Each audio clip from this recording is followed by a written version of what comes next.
Imagine walking home through the fog-shrouded streets of northern England, where the comforting hum of working-class neighborhoods is suddenly replaced by a heavy, suffocating dread. The year is 1975. The place is West Yorkshire. A violent, unpredictable predator has just begun a ruthless campaign of terror that will paralyze the entire nation for over half a decade.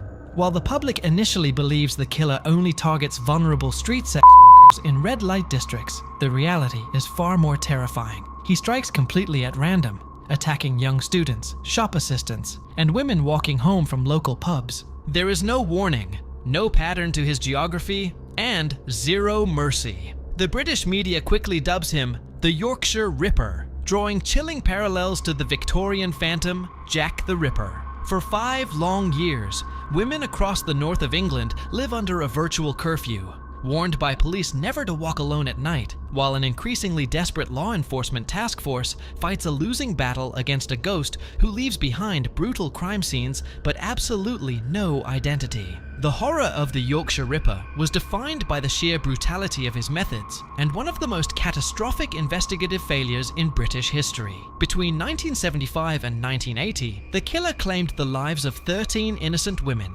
and left 7 more severely traumatized after surviving his vicious assaults. His signature, terrifying method involved approaching victims from behind in the dark, striking them over the head with a heavy ball-peen hammer to silence them, and then using a sharpened screwdriver or knife to inflict horrific mutilations.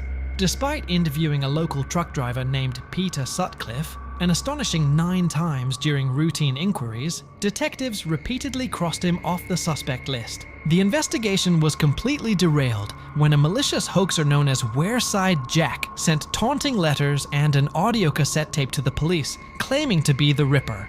The lead detectives became blindly obsessed with the distinct Geordie accent on the tape, completely ignoring suspects like Sutcliffe, who didn't match the voice. The 5-year stalemate finally broke in January 1981, not through brilliant detective work, but because of a routine traffic stop in Sheffield. 2 alert police officers pulled over a car containing Sutcliffe and a young woman, noticing the vehicle bore stolen license plates. After arresting him for the plates, officers returned to the scene the next day and discovered a ball-peen hammer and a knife hidden in the nearby bushes, where Sutcliffe had briefly excused himself to use the restroom.